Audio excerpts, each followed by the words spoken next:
जब भी कोई रेप होता है, बंगाल का चीफ मिनिस्टर वहां पहुंच जाते हैं। पैसा ले लो, 10 लाख रुपया ले लो, मुंह बंद करो, बस सब ठीक हो जाएगा। ये है चीफ मिनिस्टर का सोच। ये ऑफर ये माता पिता ने बिल्कुल खारिज कर दिया। ये फॉरेंसिक एक्सपर्ट ने बताया कि जैसे इनको खून हुआ, जैसे हम्म। इनका मर्डर हुआ, ये एक आदमी का काम है नहीं। हम्म। इसमें जरूर कोई एक से ज्यादा आदमी थे। जो मेडिकल कॉलेज के प्रिंसिपल रहे संदीप घोष, उनकी भूमिका पर सबसे ज्यादा सवाल खड़े हो रहे हैं। उनके जो सबसे करीबी रहे किसी जमाने में, अख्तर अली, उन्होंने भी ये आरोप लगाया है कि वो जो डेड बॉडी थी, उनकी खरीद फरोख्त का धंधा भी करते थे। खुदकुशी का जो स्टोरी बनाया है, इसमें शक होता है। और शक होता है 3 दिन का बाद जब उन्होंने रेजिग्नेशन डाला। उन्होंने बताया कि मैं मॉरल रिस्पॉन्सिबिलिटी का रेजिग्नेशन डालता हूँ। रेजिग्नेशन कहाँ से? आरजी कॉलेज का प्रिंसिपल का पद से नहीं, हम्म। सरकारी नौकरी से। उसी आदमी को 2-3 घंटे के बाद ही कलकत्ता का और एक मेडिकल कॉलेज का प्रिंसिपल बैठा दिया। हम्म। इसका पीछे जरूर एडमिनिस्ट्रेशन का कोई स्वार्थ था। क्या स्वार्थ था? इनको प्रोटेक्ट करने का क्या जरूरत है? ये सब कुछ का पीछे ही हमको ये षड्यंत्र का जो शक हो रहा है। डिजिटल टॉक में विकास जी हमारे साथ निर्भया की वकील सीमा कुशवाहा जुड़ी थी। उन्होंने कहा था कि ये उनको गैंग रेप लगता है और rarest of the rare case बताया इसको, और कहा कि इसमें फांसी होती है। क्या लगता है विकास जी आपको? देखिए, मैं मेरे कुछ के बाद बताए, फांसी कोई पनिशमेंट नहीं है। फांसी कोई डिटेरेंट इफेक्ट नहीं होता है। और ये फांसी एक कॉलोनियल कॉन्सेप्ट है। हम्म। हम अभी तो बहुत जोर से आवाज उठाता है कॉलोनियल रूल के बाहर जाएंगे, उसमें फांसी लाना ठीक नहीं है। हम्म। लेकिन जो भी मुनासिब समझी अदालत ने, सबसे हम्म। कड़ा सजा देना चाहिए। ये कड़ा सजा होता है life imprisonment till his death. तो विकास ये जी। सबसे कड़ा सजा। निर्भया का मर्डर, अभय का मर्डर दोनों में अलग है। वो जी। भी कत्ल हुआ था, वो पब्लिक स्पेस में किया था, वो पकड़ गए। यहाँ पर जो हुआ है, इस मेरा ख्याल से ये कंस्पिरेसी है। इस हम्म। कंस्पिरेसी को हमको पहले लाना चाहिए सामने, सीबीआई को इसको भी निकालना चाहिए। विकास जी, आपको नहीं लगता कि अपराधियों के दिल में जब तक खौफ नहीं पैदा होगा, जैसे ये अपराधी है, इसने अगर कोलकाता में कुछ किया है तो इसको हुगली ब्रिज पर ऐसा कानून बना देना चाहिए कि हुगली ब्रिज पर इसको टांगा जाए, ताकि जो बाकी अपराधी बाकी सनकी समाज में हैं, महिलाओं के प्रति ऐसा कुछ करने से पहले कई बार सोचे कि भैया हमें तो टांग दिया जाएगा। क्या लगता है आपको, कानून में बदलाव की जरूरत है? देखिए, सिविलाइज सोसाइटी है। हम्म। आप जो बता रहे हैं वो तो मिड सेंचुरी का सवाल है। हम्म। ये कोई पनिशमेंट नहीं है। तो पनिशमेंट मतलब? पनिशमेंट होता है एक आदमी को सुधारने के लिए। ये जी। गलती किया, बहुत बहुत गहरा गलती किया, बहुत खराब काम किया, फिर भी पनिशमेंट होना चाहिए, जिसमें इंटायर सोसाइटी, उनका पास ये सबूत है, देखो अगर तुम ऐसा काम करो तो तुमको बिल्कुल जेल में रहना पड़ेगा। अभी माता पिता की स्थिति क्या है और आगे वो कैसे इस लड़ाई को लड़ना चाहते हैं? माता पिता अभी बिल्कुल स्टेडी है। ये पहला जो उनका धक्का लगा था, वो धक्का से बाहर आई है। वो फिर खुश है कि उनका लड़की तो मत कत्ल हो गया, लेकिन हर देश में इसका खिलाफ आवाज उठा है। उन्होंने सोच रहा है कि एक जाके मैंने हजारों लड़की मिला। ये पॉजिटिव एटीट्यूड माता पिता का है, और उन्होंने लड़ाई करेंगे, लड़ने के लिए वो तैयार है।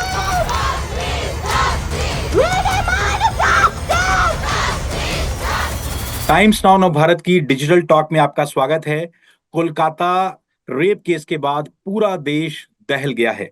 एक के बाद एक रोज नए खुलासे हो रहे हैं कि कोलकाता मेडिकल कॉलेज में क्या कोई गोरख धंधा चल रहा था। आज हमारे साथ मौजूद हैं अभाया के वकील विकास जी। स्वागत है आपका डिजिटल टॉक में। नमस्कार। नमस्कार।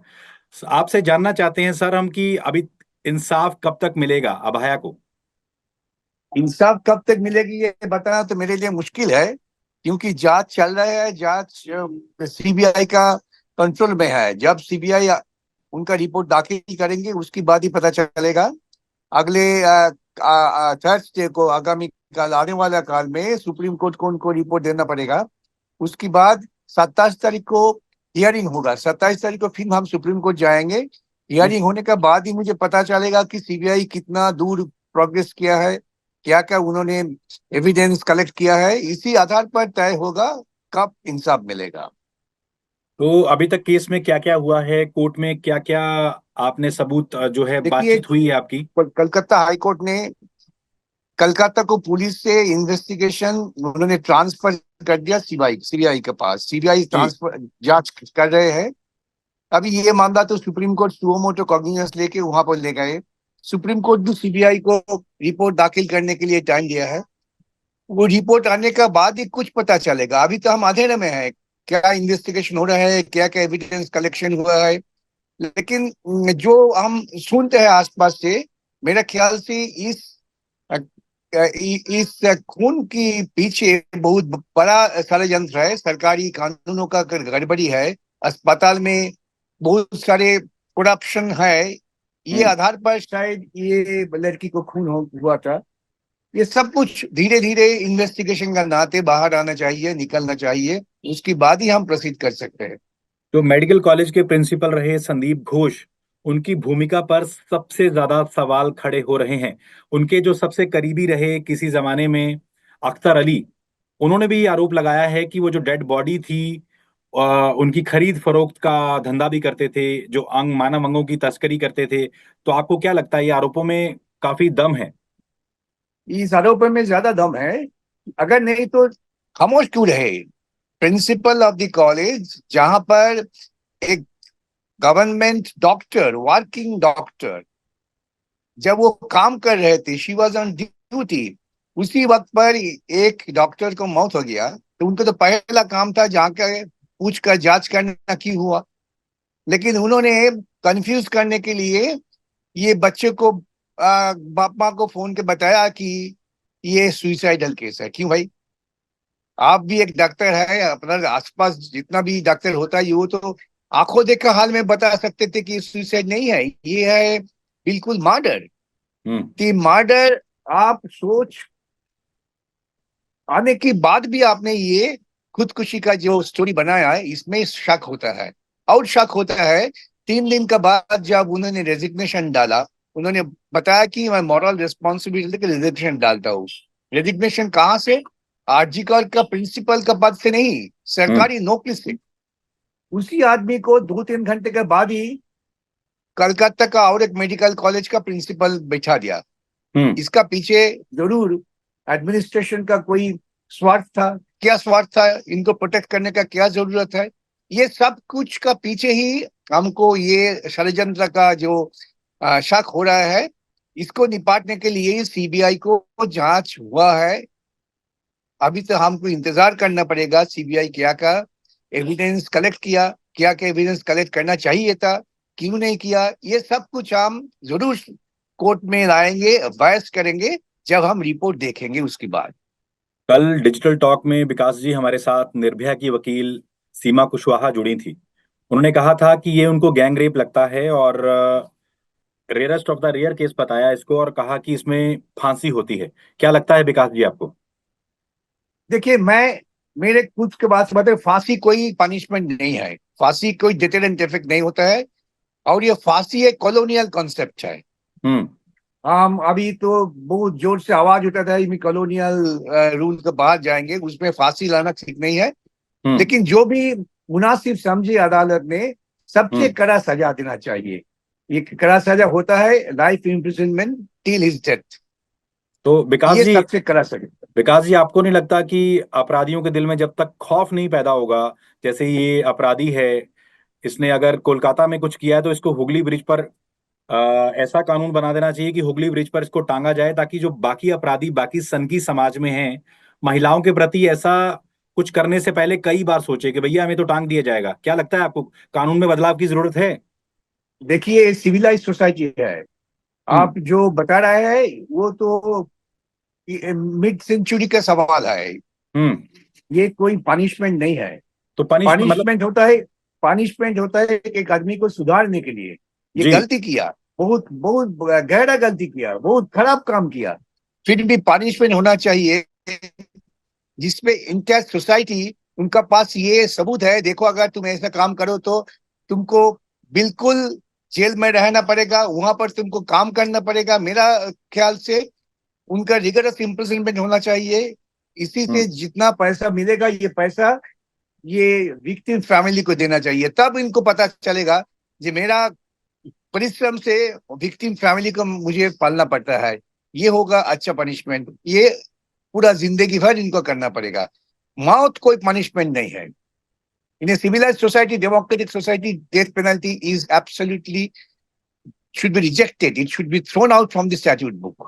अच्छा, कल आपने कहा कि राज्य में जो रेप है उसके रेट फिक्स किए गए, रेप विक्टिम के रेट है फिक्स है। ये इस पे थोड़ा ये विस्तार से बताइए हमारे दर्शकों मेरा को।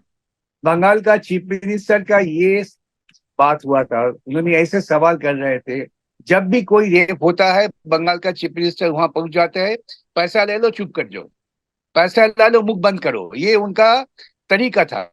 उन्होंने ही बताया था, ठीक है हम जो जो बच्चा रेप होता है, अगर 16 वर्ष का बच्ची रेप होता है इसके लिए इतना कंपेंसेशन, 20 बरस की तो अलग कंपेंसेशन।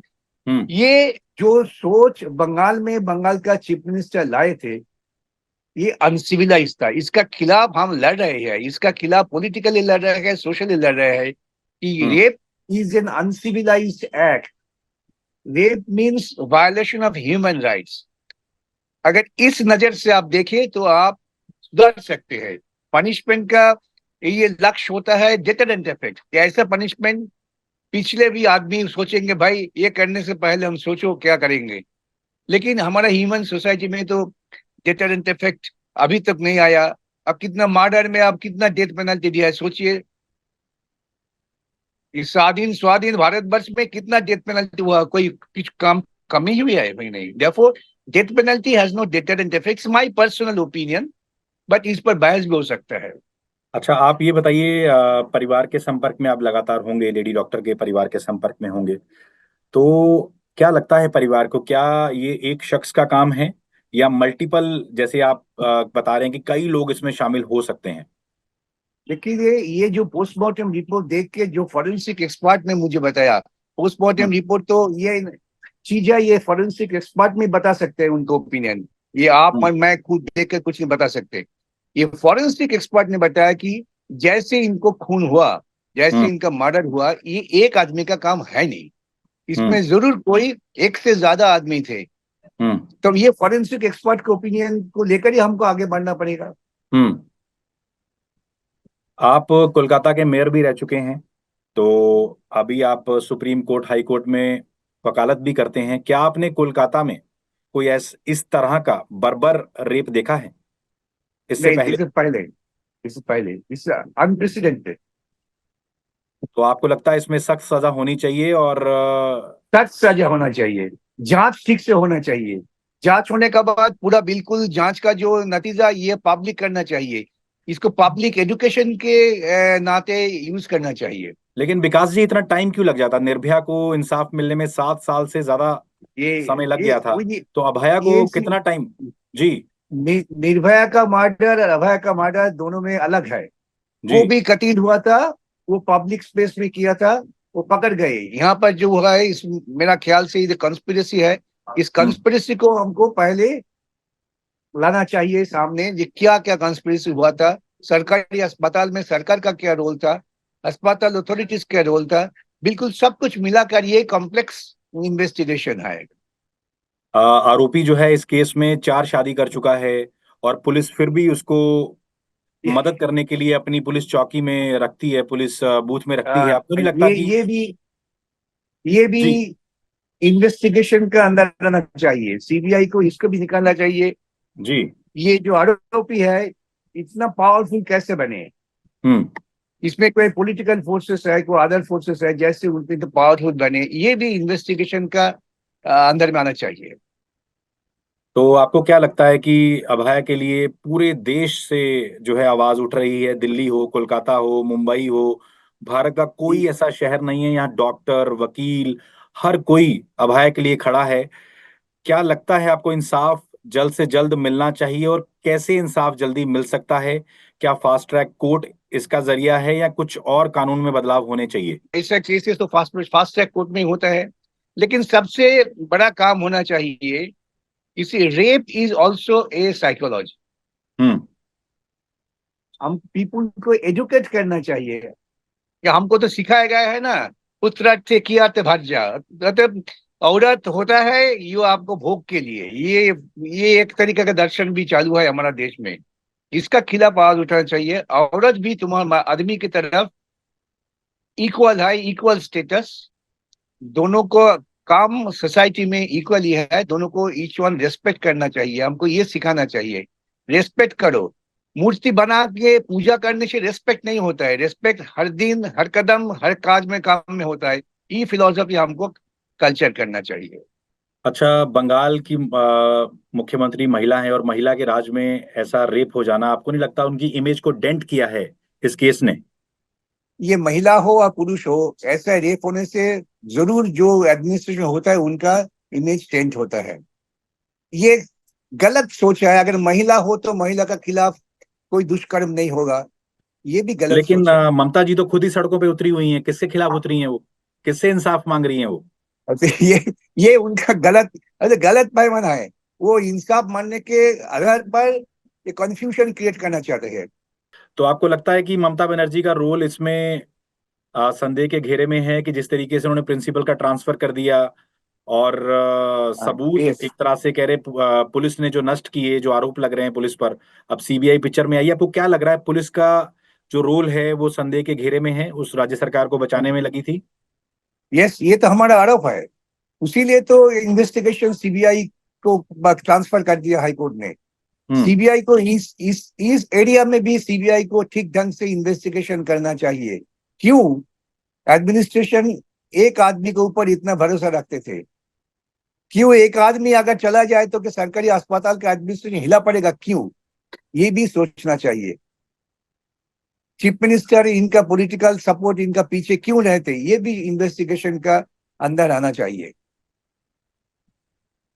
अच्छा विकास जी, आप चूंकि अभया के वकील हैं और लगातार उनके माता पिता के संपर्क में होंगे, तो उनको हौसला दीजिएगा, उनको बताइएगा कि पूरा देश उनके साथ खड़ा है और उनको हाँ, इंसाफ जल्द से जल्द मिलेगा।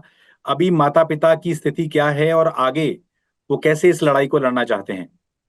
माता पिता अभी बिल्कुल स्टेडी है। ये पहला जो उनका धक्का लगा था, वो धक्का से बाहर आई है। वो फिर खुश है कि उनका उनका लड़की तो मत कत्ल हो गया, लेकिन हर देश में इसका खिलाफ आवाज उठा है। उन्होंने सोच रहा है कि एक जाके मैंने हजारों लड़की मिला।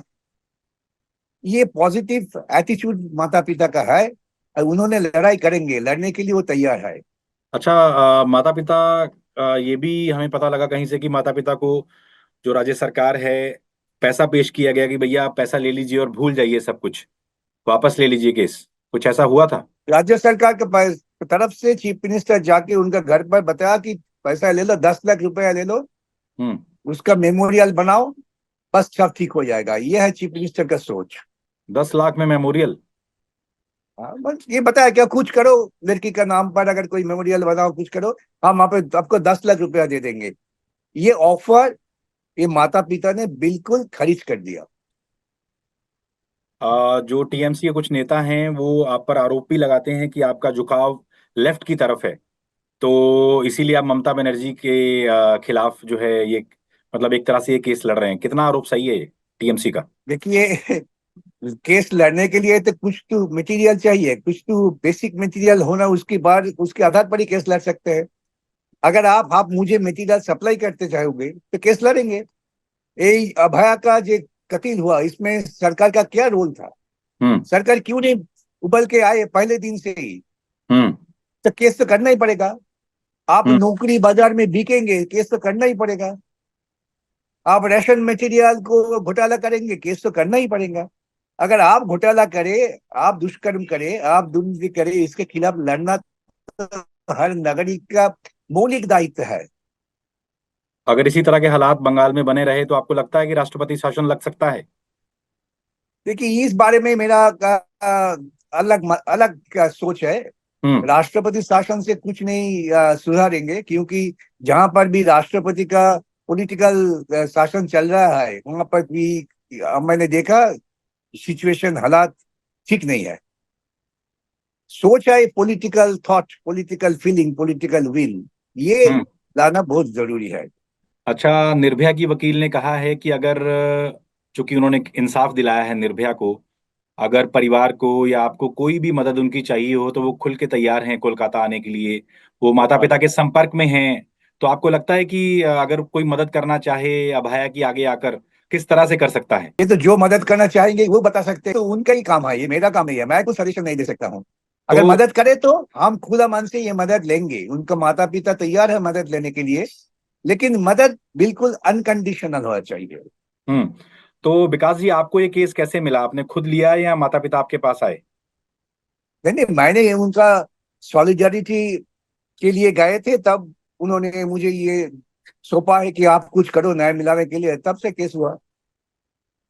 तो तो मतलब आप पूरी तरह से अब लगे हैं कि कैसे जल्द से जल्द इंसाफ दिलाया जा सके। ये हम पूरा कोशिश करेंगे। फिर भी आपको क्या लगता है, अगर निर्भया को 7 साल लगे हैं तो कितना टाइम लग सकता है इसमें? ये बताना मुश्किल है।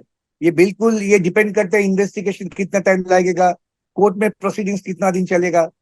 इस ये टाइम फ्रेम बताना खूब मुश्किल है, हमारा जो कानूनी सिस्टम है इस सिस्टम के आधार पर। चलिए, आज अभाया के वकील हमारे साथ जुड़े और उन्होंने तमाम खुलासे किए, राज खोले कि कैसे परिवार को पैसा भी ऑफर किया गया था कि भैया पैसा ले लो और अपनी बेटी के लिए इंसाफ की लड़ाई मत लड़ो। तो ये समझा जा सकता है कि बंगाल में क्या हालात है और किस तरीके से जो पीड़ित का परिवार है उनको दबाने की कोशिश भी की जा रही है। तो आज विकास जी हमारे साथ जुड़े जो अभाया का केस लड़ रहे हैं। ये एपिसोड आपको कैसा लगा, हमें जरूर बताइएगा, क्योंकि कल हमारे साथ निर्भया की वकील जुड़ी थी, उन्होंने अपनी राय रखी। लाखों लोगों ने वो एपिसोड देखा है, अपने कमेंट्स किए हैं। ये एपिसोड आपको कैसा लगा? जो विकास जी ने अपनी राय रखी है, वो इंसाफ की लड़ाई लड़ाई लड़ रहे हैं, आपको क्या लगता है? हमें कमेंट जरूर करिएगा और इस एपिसोड को शेयर और लाइक करना ना भूलिएगा। बहुत बहुत शुक्रिया। नमस्कार। शुक्रिया विकास जी, नमस्कार। नमस्कार। नमस्कार।